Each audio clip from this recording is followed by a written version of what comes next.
Hey, you want to see something really scary? What's your favorite scary movie? I'm gonna scare the hell out of you. What was living behind that boy's eyes was purely and simply evil. They're coming to get you, Barbara.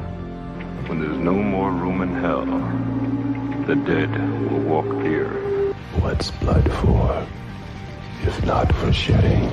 Welcome to Fright Night. Welcome back to Jump Scare. I'm Betty. And I'm Chad. This week we're covering 1983's The Dead Zone.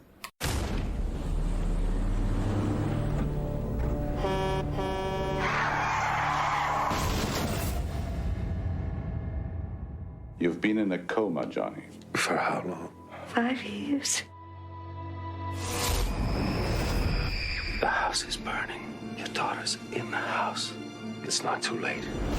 You're the talk of the town. Because I got my head bashed in and I'm still here to talk about it. Because you have the power of second sight. I don't know whether it's true or not, these psychic powers of yours. No, I'm at my wit's end, John. I could use your help. It has to do with these murders we've been having. The Castle Rock killer.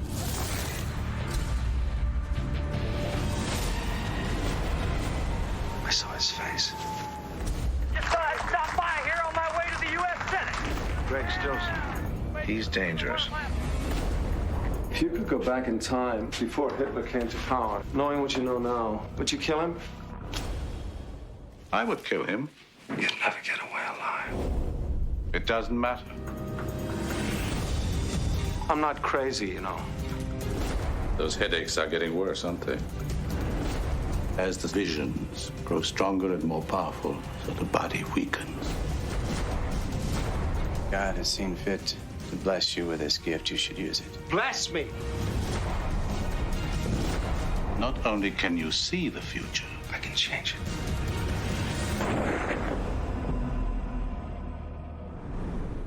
So we're continuing our Stephen King month. What is the name of the month? Kingtober. Kingtober. That sounds like a character from a fairy tale. And then old Kingtober came in. Now, this film was directed by David Cronenberg. You may or may not have heard of him. And this has got to be probably the most normal, other than that movie about the race cars that he did early on in his career, which, by the way, apparently he just loves race cars, so he did a movie about racing. This is probably the most normal, straightforward movie he's ever done. It definitely is. Definitely. There's no body horror. Yeah, the only body horror in this is him being in the coma. Yeah. But other than that, there's really not much, there was no squishy stuff coming out of people's bodies.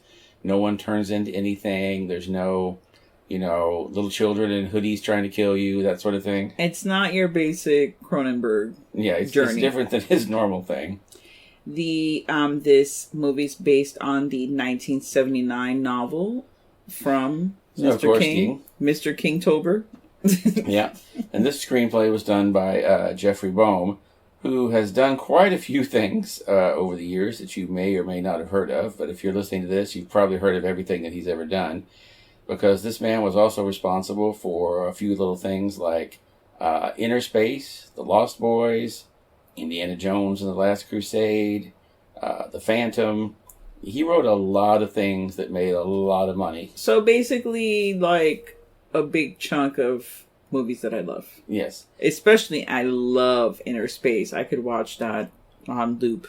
He was also the creator of one of the creators of the Adventures of Briscoe County Jr. TV show that came out in the early 90s. Which, of course, only lasted one season. But there was a little-known show that came on after it called The X-Files that seemed to do pretty well. So I think it got a nice lead-in from Briscoe County, is what I've always said.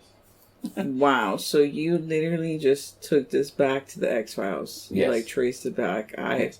Well, Stephen King did do an X-Files episode. I can't with you. He did. One about an evil doll in Maine. Who would have thought? What? That's just so unlike him. In Maine, of all places? Yeah. So the film stars a young Christopher Walken. And I will say this is my first time viewing the film because young Christopher Walken freaks me out. When I see him, I automatically think about another movie that I've never seen, but I've seen some scenes and just maybe like definitely stills from the film. And it's that, The Prophecy. Oh, Communion. I always gonna say The Prophecy. Well, The Prophecy is the one where he plays the Archangel, but... I don't like that movie either. Any movie where he's just... I just can't handle it. I'm like into like older Christopher Walken, which you would say like, oh, but he looks even crazier when he got older.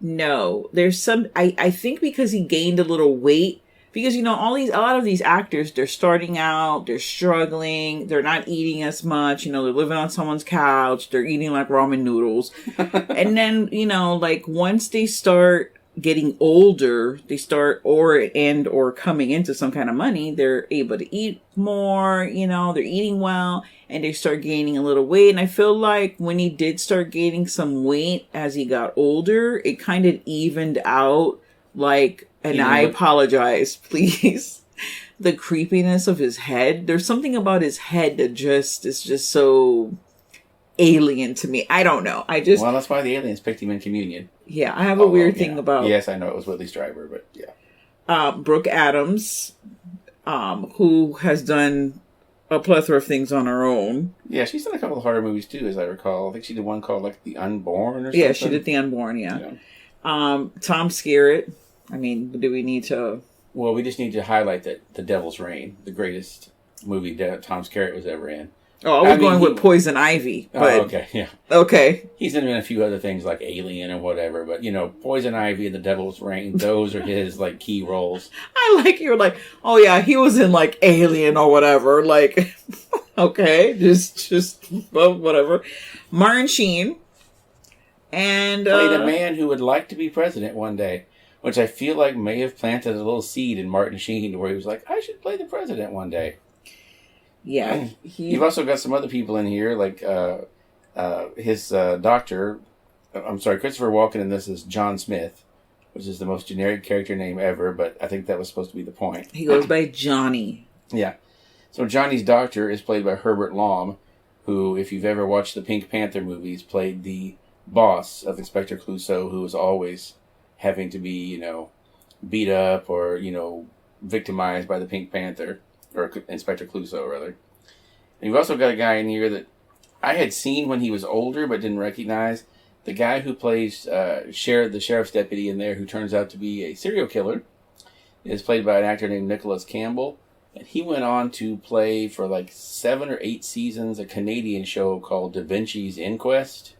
It ran from like the late 90s into the mid 2000s. He went on to play the lead in that. Which that was one of those things like... Years ago, I saw that was on like heavy rotation in syndication. I was always seeing random episodes of that thing. But yeah, so there's a few people in it. But he was originally supposed to play Johnny Smith, right? Yeah, but that was Cronenberg's choice, but the studio wanted Christopher Walken. They're like, we gotta get this Christopher Walken.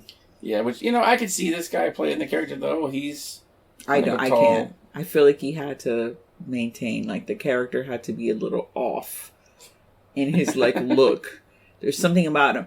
But I have to say, this film, I feel, and I have, you know, the filmography like for Christopher Walken. I haven't seen every single film that this man has made. Because he's made a lot. He's made a shit ton. But from the ones that I've seen, I feel like this one, he has the most heart. Yeah. Because you just want to give him a big old hug. So, let's start from what the fuck the film is about. If you haven't seen the film already, like me. So, Christopher Walken, Johnny Smith, he's a teacher. And he gets into a terrible car accident, which he's put into a coma. And he's in a coma for 5 years. And when he wakes up... Yikes is right. When he wakes up, he has some powers where he can see people, like, he can see the future. And the past. And the past, yeah. So, that plays into itself in the film as it unravels with what's going on. And, you know, this is one of those films where I like that the people actually believe because the results are right there. Like, the first thing that he does is he has a nurse. He's literally in bed, like, chilling, recovering from, being in a coma for 5 years. And, obviously you can't just walk out the hospital after you woke up from a coma. You have to have therapy. It's like a whole transition, right? So, the nurse that's there, she touches him or he touches her, because it has to be like via touch. And he sees that her daughter is actually trapped, that the house is like burning down and the daughter's like trapped in her room, like live, like as she's there working across town. Her daughter's he tells her, like, call the fire department, call the police. Yeah. And so she calls and manages to save the daughter. The fire department managed to get in and save her. Saves the daughter's life. Yeah, and they all just kind of right away, like you said, they believe. Which there is a character in this who shows up that in the novel, he shows up, asks Johnny some questions, and, gets kind of embarrassed by Johnny when he takes his hand and tells him some personal things about himself. That character would later go on to be the main character of King's story, The Night Flyer, because he was an asshole reporter, like tabloid reporter. But they don't have the same name in this, I don't think. But yeah, it was supposed to be the same character in The Dead Zone and The Night Flyer, because King, he brings everybody back around and reuses character names and events, and he's like, this guy was interesting, let's bring him back for a whole story. Well, Tom Skerritt's character is another character that is in another... Yeah, he was in Cujo. Cujo, yeah. Which I think came out the sheriff. Yeah, Cujo came out the same year or the year before this. I don't remember. There was one year that there was like 3 Stephen King movies, and I think this might have been it. What a year. So, as a constant reader that's who you are. Yes. If you didn't listen to our previous Kingtober episode, that's a Stephen King fan, big time. When you hear the people's names, and even like this one, it's not the same name, but there's a connection with this character via novel. It's interesting, watching these with you and like hearing like, oh, this person's from here and that person's from there, because the crazy thing is, like, I've seen all of those things, all the films and TV movies, but I'm not really like, you're like when they're trying to like investigate, where they have like the red fucking string like connecting with on the board. That's you. Cujo and Christine also came out the same year. Wow. So yeah, and this sheriff was supposed to be the same character who was Sheriff Terry in Cujo, who does not end well for him. No, it does not. But then you have to be mad at Johnny Smith, because it's like, fucking Johnny, what the hell, man? You couldn't like help me and like not get killed. I see a crazy rabid dog in your future. Like, don't go to that house. But he never touched him. He never did touch him. I can't with you right now. He didn't touch him. My mind is blown. So yeah, he didn't know his future. Wow. He touched things that were involved with other things, but he didn't touch the sheriff, so he wouldn't know. Otherwise, he might have warned the guy. The reason why I said this has heart, because you see a little bit of Christopher Walken. You get a little bit of character development before he goes into a coma. So you see him at school, doing the teacher thing. And then you see he has a relationship with one of the school teachers. And, they're going back, I guess they went on a date. He's going back to her place. And she doesn't, she invites him in, but he doesn't want to stay. And it's like snowing, and already, when the weather's bad, it's like, oh, red flag, red flag. He should have just jumped, like he said. He should have just stayed with her, because it's one of those things, like, you never know. One little thing. If he'd stayed that night, he would have never been in the accident. He would have never got the powers, and then all this other shit would have happened. But what you did say is that on their date, they did show the date because they went on like a roller coaster. He was having like some migraines. So he was coming into his powers before the accident. The accident kind of just like, he was laying in a coma for 5 years. So yeah, it was growing while he was in a coma. In the book, I can't remember exactly what it was, but he did something at the fair that like he was already guessing. It was like a card guessing game or something. I can't remember now. It's been a while since I read the book. It was something where he was doing amazingly well at it, and everyone was like, how the hell is he doing so well at this? No one ever wins this game. And he was just racking up at it, and he was in kind of the weird trance state while he was doing it, and he didn't really remember doing it when he was done, but he just, he cleaned up at this game. And so, yeah, and then the book also mentions that there was once when he was younger where he fell and, like, hit his head on, like, the car bumper, and he warned someone, like, oh, don't touch that, it's going to explode. And it was like a car battery that exploded on someone. So he was always prone to it, but he needed something to kick it off. So he might have slowly got into it, but, the accident really kicked it into high gear. I have to say that we kind of forgot, and there's recognizable actors in this film. And the other one is Colleen Dewhurst. Not to go all the way back, but she was When a Stranger Calls. She was in a ton of stuff. Oh yeah. She was in Annie Hall. She was Mrs. Hall. She's her filmography is like very, very long, but she's one of those like character actors. Like when you see it, like, oh yeah, I know her too. So I just wanted to give some props to Mrs. Dewhurst. But so this is, how many times had you watched this film, and when was the last time that you saw it? It's been a few years since I've seen it, maybe like 10 years since I've seen it. I've seen it 3 or 4 times. Did you see it when it came out in the theater? Well, no, I was 12. I mean, you could have seen it. Didn't your mom take you to go see Star Wars or whatever? Yes. Okay. I'm just saying. And that was way before. There was a difference between my mom taking me to Star Wars when I was 6 and her taking me to the Dead Zone when I was 12, though. I mean, isn't it? Nothing really sexual. Oh, no, I guess there's a scene. There's a sex scene. There, va-va-voom. So, now, in the film, you see him, he does certain things or whatever, and he catches the attention of Tom Skerritt. Because there is a fucking murderer around. There's a serial killer. He's going around town doing crazy things. This is the thing for me. When they're trying to solve these murders, and I think this is probably my favorite part of the film, but also the part that makes me very uncomfortable at the same time. And I feel like, and I mean, for me, it feels very, very Cronenberg-ish. When Tom Skerritt goes and takes him to the gazebo. Which they built just for that scene and is still standing to this day. It's a nice gazebo. Yeah. And back in college, I had to take like not the set design, but like a theater class. And it was like for making sets, like from scratch. And they were like showing you all the tools and all that. It was like literally like workshop. So yeah, you become a carpenter, I can't believe it's still standing.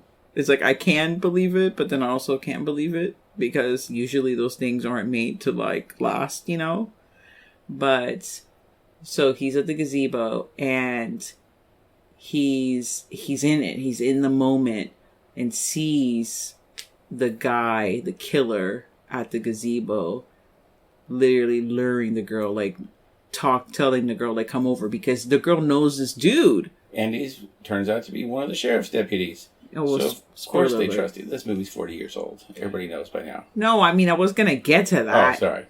Yes, he's the sheriff's deputy. But you see him, he's in that moment, but he's not in the moment. Yeah, he's just there in the past as an observer, just watching everything that happens. But because he feels like he's present. Yeah, because the mind's very powerful. He's watching it, but when he comes back to like present day, he's like, I could have done something, because that's how real it felt to him. How real, like, he could feel the cold air. He can feel like, feel probably her fear. Like, he was in that moment, when she's getting murdered, which happened a while ago. That was like earlier in the day, I think. Maybe like 10, 12 hours ago. Yeah, a while ago. Yeah. not 4 months ago, a while ago. So yeah. Excuse me. The way that he did that scene was just very, I just love that scene, because the actor is interacting with Tom Skerritt, but then, and you see that it's going back and forth. Yeah, he just kind of fades back and forth between them. Yeah, it's just a great scene. And you feel like you feel for him because he feels like he could have saved this woman, and it's like, but you can't. It already happened, and you're looking at something in the past, but it just feels so real for him. And that's when he's like, it was a sheriff's deputy. It was your deputy, Frank. He's like, oh, that can't be. Hey, Frank. They're like, yeah, Frank hopped in your car and drove away as soon as he started talking about seeing the killer. And like, oh, that's not good. Yeah, and then like, what a killer does, he goes back to his house that he lives with his mom. The mom know he a killer. Yeah, Christopher Walken figures that out pretty quick when the mom touches it. He's like, oh shit, you know? You know he's doing this? Why didn't you say anything? She's just like, he's my son. Yeah, she's a psycho, obviously. Yeah. There's a whole fucking shootout. There's a fucking great scene. And the guy's like, you know what? I'm just going to go back home, get booty naked, get in a bathtub. Well, first I'm going to put on a raincoat. Oh, yeah, he puts a raincoat. He gets naked, puts on a raincoat. That's what you do. A great costume, by the way. Gets in the bathtub, puts a pair of scissors, like on the, like where the faucet is, opened up with just like one blade sticking up really sharp, puts his mouth over it, and then leans back. You never see him like slam his face down onto the scissors. You never even see him after. You just see like a brief glimpse of him laying in the tub with blood on him, but that's one of those scenes that like you would swear you saw it because everyone remembers him doing that, even though he really didn't. Because it's such a creepy, like, who the hell kills herself like that? Like, I get taking a gun, shooting yourself, stabbing yourself, but who decides I'm going to shove my head, wrap it onto a pair of scissors? You know, like, that is not the normal way to go. Well, he wasn't a normal person, and he was into the pain. So he's like, apparently, Jesus. The raincoat, though. Yeah. Yeah.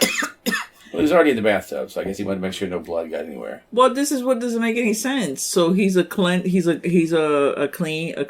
serial killer. Like, I'm not gonna leave blood for the forensic people to come clean after the fact, you know. Or did he think his mom was gonna clean up after the body and like dispose of it somewhere? Like, I don't know. But did you see that house? It was not exactly. Oh yeah, the house was just like Hoarder's dream. Yeah, that house was like, when they're done, that's gonna be on an episode of Hoarders where they have to clean that shit out because it was not good.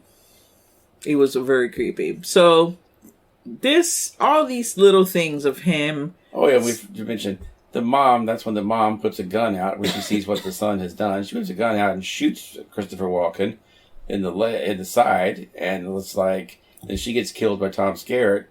It's like, well, that ended well for everyone. Yeah, you come to find out as the movie progresses that these visions that he's having is actually killing him, and he can't, you know, it's just too much for him. He can't do it. You know, other things happen, and then it just leads up to... You have the famous line about where he saves the kid from falling into the ice, where he screams, "The ice is gonna break!" at him, and so the kid won't get on the ice. And that's when he figures out that he can change things. Mm-hmm. That if he sees it happening and he tells someone and they actually listen, he can change the future. That it's not set in stone. That he sees there's like an area around it, like he calls it the dead zone, where you can kind of see, you know, that it's not set in stone. He can affect the future, which comes into play later, because there's a great scene in there where he goes to the kid's house that he's tutoring, and he meets Martin Sheen, who's playing Stilson in this, the guy running for senator. And he meets Stilson, and Stilson slaps a button into his hand, but he doesn't actually touch his hand. He just slaps the button into his hand and pulls it away real quick. He doesn't actually touch him. If he touched him right then, he would have known something was going on right then, but he didn't. He doesn't touch Stilson until later, so he doesn't figure out anything's going on until later on. Now, not to get into the whole thing, but this is the part of the film where, and I didn't ask you this after we watched, so when he finally... So there's a lot of things that happen sidewise. Like, he is still the girlfriend at the beginning that I said that he had. Obviously, she didn't wait around for 5 years. She waited for a little while, but then she couldn't anymore. She's married and got a 2-year-old now. Yeah, and then, you know, there's a lot of unresolved feelings and stuff like that. So she comes back into his life and she finds out that he's alive. And she throws him one. Just for good old time's sake. She throws him a lay. And she talks about her husband, but you don't really see her husband until way later when, he's tutoring at, he's tutoring this little boy, and, come knocking on the door are these, people that are coming and like, hey, vote for Stilson. They're going on knocking at the door trying to gain support. And that's when he sees in the background, when the guy's like, oh yeah, my wife or whatever. And it's her. So her husband is a big supporter of this evil dude, Martin Sheen's character. And, we fast forward to just straight on to the part where finally when he does touch, Christopher Walken goes out of his way to go touch this dude because he's going to find the ex-girlfriend in the park. He goes over there because he sees they're having a Stilson rally and he sees her and he's going to find her. And as he's going through, he runs into Stilson, and Stilson's out there. Oh, yeah, he's shaking hands and kissing babies. That's right. He grabs him and shakes his hand, and that's when he sees the future, and basically, he saw a good chunk of the future.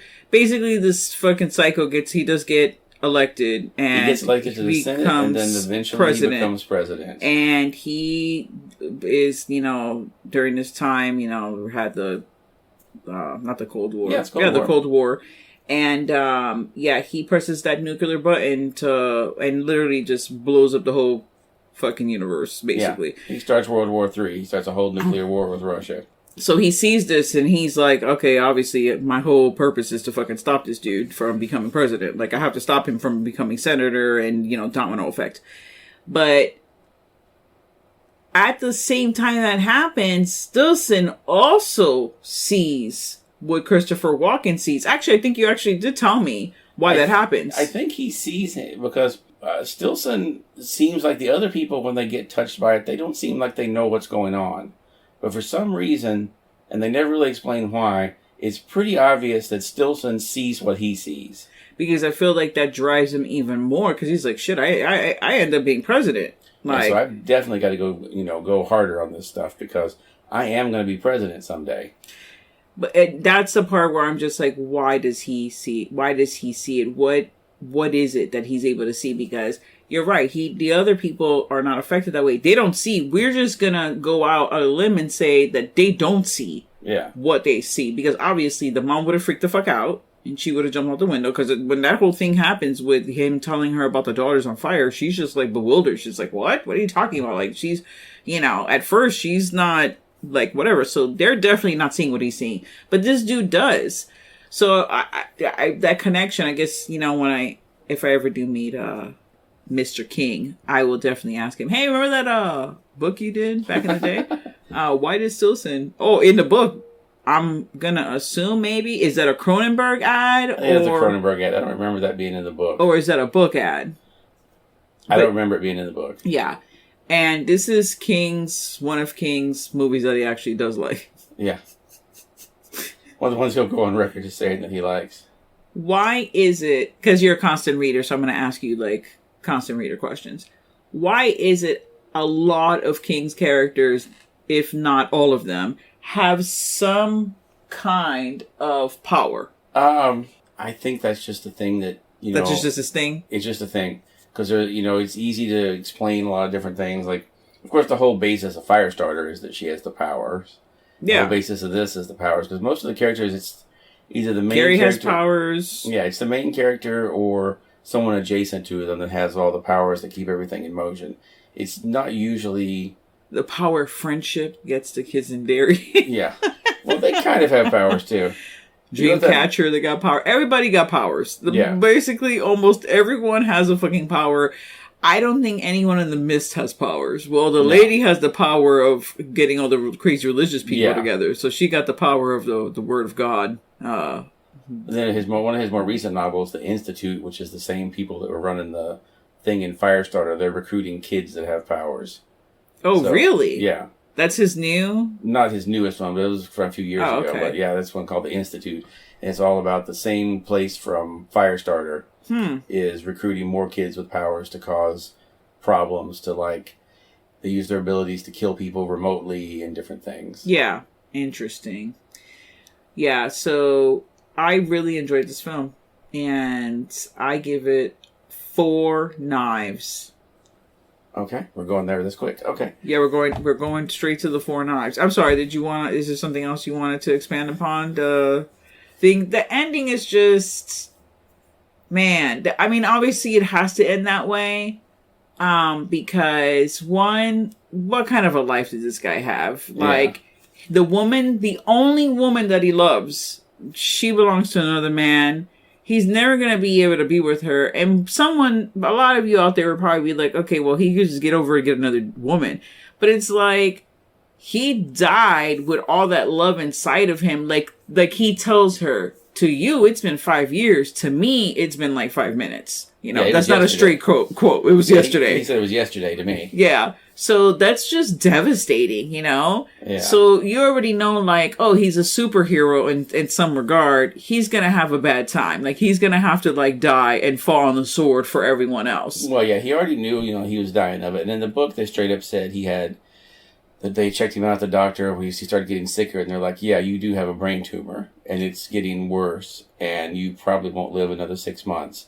And that's where he was like, well, I'm definitely not going to live another 6 months, so I might as well, make it count. And that's where he decided he had to go kill Greg Stilson. That's so messed up. It's like you survived that car crash. Yeah, okay, you were in a coma for 5 years, but you still came back. Like, it's not like you just floated up and became a ghost and never saw it seen again. Like, he came back. Then to have, like, no life. Like, yeah. I mean, it's so crazy because it's just like, oh, okay, well, he can walk, he can talk, like, he was able to still do those things, but he wasn't his normal self. I mean, I guess with that kind of an accident and being in a coma for 5 years, you're not going to be who you are, obviously, and you're not going to be a normal self, quote unquote. Yeah, you're going to be a lot changed by that. So it's just, and the ending of the film, I mean, the film slowly builds. It's like, I don't want to say it's a slow burn because the pacing is pretty good. I see why they turned this into a TV series. Oh, for sure. Because there was a lot of... I watched some of the TV series and I didn't really care for it. I thought, it was okay, but it wasn't the same kind of thing as the book.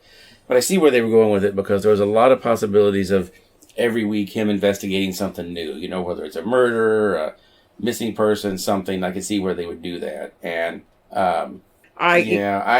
the TV series didn't quite work. Anthony Michael Hall's okay in it, but he couldn't quite live up to He's not Christopher Walken. He's not Christopher Walken, no. They needed somebody a little stronger than Anthony Michael Hall for that. But I mean, the season did last for 5 years, so he was doing something good. I mean, he was doing something good. Yeah. And I can't tell you how many memes I saw from the Dead Zone when Trump was being elected, where they had taken the photo at the end of this where you see what happens to Stilson and put Trump onto it. And they're like, no future for Trump. And everyone was just hoping that was the way it was going to go, but it really didn't go that way, unfortunately. Yeah, I never saw the show. I knew of it from just watching the Sci-Fi Channel when they would have obviously the commercials and stuff like that. But I had never actually even seen one episode. But it's definitely a good format for a show. Yeah. It fits. I'm surprised they haven't come back with it again, especially during this time frame, but I guess it's just too on the nose. They don't want to be too on the nose with it. It was one of those shows that got killed by the 2007 writer's strike. That's literally what ended it. Wow. It would have probably kept going, but the writer's strike happened and I think they couldn't renew contracts or anything, and everybody's contract ran out, and they didn't bother after it was over. After that, they were like, it's been already, too long. How many knives do you give this film? I'm giving it 4 knives as well, because I've always loved this movie. Yeah, it's definitely on the list of films. I don't think I'll ever watch it again. It's for me, it's too emotional. Like, I can't do it. It's a great film. It's a fantastic film. I'm glad that I saw it. I have no regrets, but it's very fucking sad. Yeah, it's not an uplifting one where you're going to watch it and be like, wow, I feel so good after that. I mean, we cover horror movies, so none of them are uplifting to some degree, but at least, maybe some people survive or, whatever. It's just this one it's realistic in a lot of ways, and then obviously not realistic. Yeah, you're not gonna. The realism of it is the part, like the whole him going into a coma, losing his loved one, like having to come back and deal with all of that, and then, man, that's just a lot to handle. Yeah, but yeah, it's a great film, and it's one that I'm not sure if they've done a Criterion version of this. I know they've done a Criterion version of The Brood and Videodrome and some of the others. So it'd be nice to see him add this, because I think most of Cronenberg stuff got Criterion collections. So this one definitely needs one. If you would have never told me this was a Cronenberg film, like if I didn't know, I don't think that I would have been like, oh, this is a Cronenberg film. Not because of the body horror, just, I don't know. He has like such a specific... This one does remind me a little bit more of The Brood, because The Brood up until the end is pretty straightforward. You don't see a lot of craziness in The Brood until the very end. And this one was also filmed in Canada. So they have the same kind of feel style-wise. Yeah. You kind of watch them and you're like, oh, okay, this happens in the same universe as The Brood. I can see that happening. I see that. Yeah. So, like I said, it's the least Cronenberg movie of all of Cronenberg stuff, you know? Yeah. In a good way, though. Yeah. Not like a bad way, in a good way. But yeah, I really enjoyed watching this one, and you should definitely check it out. Where can they view this film? How did we view it? It's on Pluto, I believe. It's on Pluto TV right now. It was on HBO Max, but it's on Pluto right now. Okay, well, check it out or Google it. There might be some other ways to view the film. Well, if you want to pay for it, if you don't want to pay for it, you can watch it on Pluto. There's other ways that you can watch it otherwise. Go to your local video store and rent it. Yeah, that'd be great. I'm sure there's some states out there. I mean, there's obviously some states out there that still have those. So it's like not those here. mom and pop ones, yeah, we're not lucky like that. That'd be really cool to like go. That wasn't the thing. Let's just go into now a whole rant where we just talk about. King would appreciate that. Talk about the old mom and pop video stores. You just on a weekend. It's like, man, where are we gonna go? Let's just drive by, just walk around and see if anything catches us, and let's make it a Kingtober month where we just watch nothing but things. Speaking of, since this is a King. Tober month. Yeah. Let's discuss just very briefly this Langoliers thing. Like, what about the Langoliers? Ew! Why? Like, no, don't do that. What that is the worst made-for-TV movie of Kings that I've ever seen. I'm gonna say it's the worst fucking movie ever made. Like, it is terrible. Okay, first of all, really it's bad. a miniseries. Whatever. It's a TV miniseries. It's too many parts. No, I hate it. It's so bad. And I'm like, really? Is it in your opinion? Is it worse than The Mangler? Because you hated The Mangler pretty bad too. Ooh, what you saw of it? Because you passed out halfway through The Mangler. No, I didn't. I saw the whole thing. You did not. That's the one with Robert Englund? Yes. No. Tell me one thing that happened to The Mangler then. The furnace is very furnacey, and Robert Englund is creepy. Wrong. That happened. The furnace is not furnacey? No, there's no furnace in The Mangler. Oh, I'm sorry. The Mangler, which is the machine, is very mangly.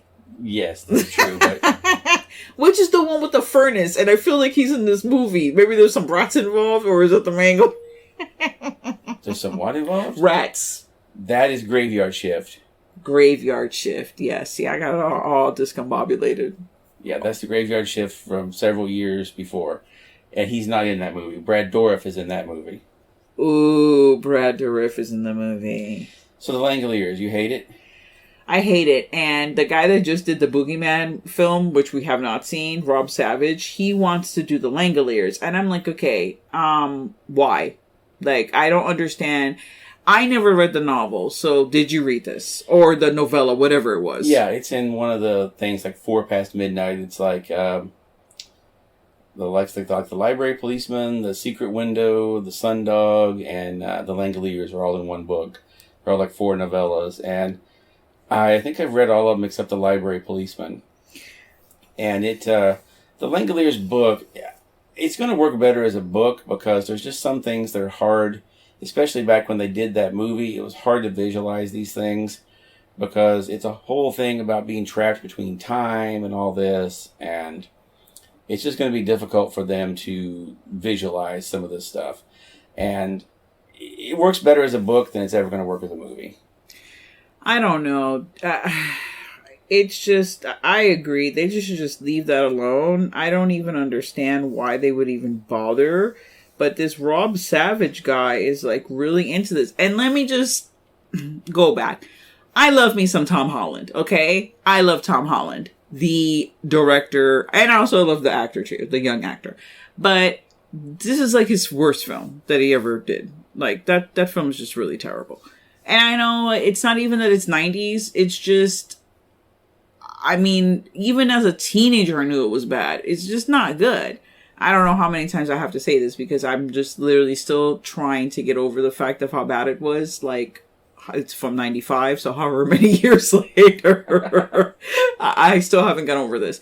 But Rob Savage, after he did The Boogeyman, Stephen King, who, if you may or may not know out there in the world, he is very, he's very active on the social media, on Twitter. He's just whatever. He emailed Rob Savage and was like, hey, he really enjoyed what he did with The Boogeyman, and he's like, hey, we should work together sometime. And then Rob Savage was like, yeah, I would like to remake The Langoliers. And Stephen King was like enthusiastic about it, and I'm just like, my jaw is dropping right now because I'm just like, why? I don't know how you can make that film better. I don't think it's Tom Holland's fault. I just think, and no offense to Stephen King, I just think the source material, like you said, it's not enough for it to be something. It's not enough for it to be a mini-series. I could see this being an episode. It would work okay as an episode like of an anthology. If you said this was going to be like a 45-minute to an hour-long episode of like a Tales from the Crypt kind of thing, I would buy it. Yeah, I don't know. I know it's, one of King's like things of like, these people are stuck in a place. They are all different. They all have to come together to survive. Some people aren't gonna make it because they're crazy. Other peoples are gonna band together. It's that whole thing because they're like stuck in this plane in the middle of like some weird dimension where like the Langoliers are eating up time, right? Like it's kind of like from what I remember of the book, I read it a long time ago. Someone is just talking about the Langoliers, and that's the name they kind of assign to the creatures that are devouring time. Because they literally fly through like an anomaly, and then they're in between time. They're like in the between 2 seconds or whatever. They're in between that time. That's why nothing quite works like it's supposed to. And they had the scene where like they open a drink and it pours slowly and that kind of stuff. Who knows? Maybe with the right cast. I'm not going to say with the right director because I'm not going to do Tom Holland bad like that. But with the right cast, with, some reworking, maybe they can make it work. But I agree. I would see more of an episode. But this is the thing that blows my mind. If Rob Savage wants to do it, he's trying to do it as a feature, which is 2 hours at least. Well, it could be an hour and a half. You could probably stretch it to an hour and a half. I guess, because my favorite miniseries. Take a guess at what my favorite Stephen King miniseries is. I love the Tommyknockers. I love it. I could watch that so many times. I also love The Stand. But I think I've seen Tommyknockers more than I have The Stand. There's just I don't know if it's, what's his face with the hair? Jimmy Smith's? Yeah. I don't know if it's Jimmy Smith, that I'm like obsessed with in a weird way, or it's one of those ones where like it's a lot tied to like nostalgia, but there's just something about it. I love the overall cast and, what's happening out there. It's just very intriguing to me. Yeah, the book of Tommyknockers is even creepier. There's way more creepy stuff that happens in the book, and it's very strange. There's a great scene in the book where the people that are coming to visit the town, they know something's going on. They're trying to come in and rescue someone. They bring scuba gear because they know when they get into the town and start breathing the air that weird shit happens. So they're all breathing through scuba gear so they won't breathe the air in the town that is affecting everyone else. I thought that was a great scene. They're just wearing like the little air tanks around. That's awesome. Yeah. Yeah, it's very interesting. Do you have a favorite one? I haven't seen it in a while, but I remember liking Rose Red quite a bit. Wow, that's my number 2 worst miniseries. I did not like that one at all. I have to revisit it because I saw it like when it aired, and I have never seen it again. So I'd like to revisit it. That's with the lady from Nancy Travis. Yeah, Nancy Travis, Melanie Linsky, Julian Sands. Yeah, Julian Sands, R.I.P. Yeah. Yeah, wow. Also, rest in peace, Piper Laurie. Yeah, Piper. I know, we just did Carrie. Yeah. And then that just happened this week, right? Yeah, yesterday or the day before. That's wild. Yeah. Let's dedicate this, we dedicate this episode to Piper Laurie. Yeah, she did a great job in that. And all her things. Well, and all the stuff, especially Carrie, man. That's one of those iconic performances that people still talk about. She was a tremendous actress. Yeah, a lot of his stuff gets turned into miniseries. There's one I haven't seen that I need to watch sometime, that Desperation. It's actually the novel that he wrote twice, like 2 different ways. Yes. Desperation and the Regulators. Yes. One is King and one is Richard Bachman. Yes, Richard Bachman is back. Yeah, and it's the same basic story, but just the characters in one are completely different than they are in the other. So, crazy thing. I came into some Stephen King novels, and I didn't want them anymore. I hadn't read them. They weren't mine, but they were left with me. And it was The Girl Who Loved Tom Gordon. Mm-hmm. And that one. And I remember the book. It was the one side that covers the Regulators, and then you would turn it around, and it had Desperation. But it was like opposite. That's how. Oh, I had like some special edition one. Oh, okay, yeah. Because I can say the ones I saw were all like separate. No, it was like 2 books in one. And I was like, I remember taking it to work and be like, somebody please, like, I just left it on the table for someone to take that one and the other one. I vaguely remember the one about the Tom Gordon one. That's the baseball one, right? Yeah, She's Lost in the Woods. Yeah. Romero was supposed to make that movie forever and never did. Wow. Imagine. Yeah, it was kind of an odd one for Romero because there was really no, like, gore or anything in that book. But, then again, a lot of his stuff turns out to be that way. Like, what was the most recent one? Not Dolores Claiborne. I don't remember. The Gerald's Game. Oh, Gerald's Game. Oh, yeah. That's super creepy, though. Yeah. And no, there's not a lot of gore, but her trying to get out of the one bed. Scene at the end is the real gory part of it. That is rough. Yeah. Real, like, ugh.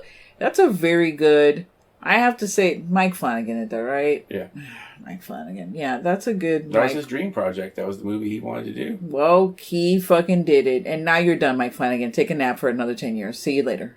Don't do nothing else. Thank you for The Haunting of Hill House, making that adaptation from Shirley Jackson. It was great. But then don't do nothing else. And you're done. Goodbye. Well, this concludes our episode. Our last episode of the month.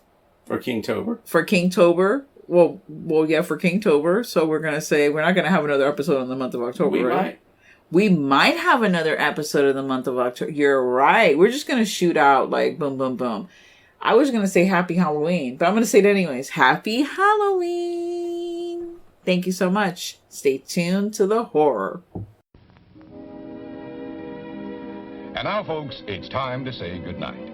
We sincerely appreciate your patronage and hope we've succeeded in bringing you an enjoyable evening of entertainment. Please drive home carefully and come back again soon. Good night.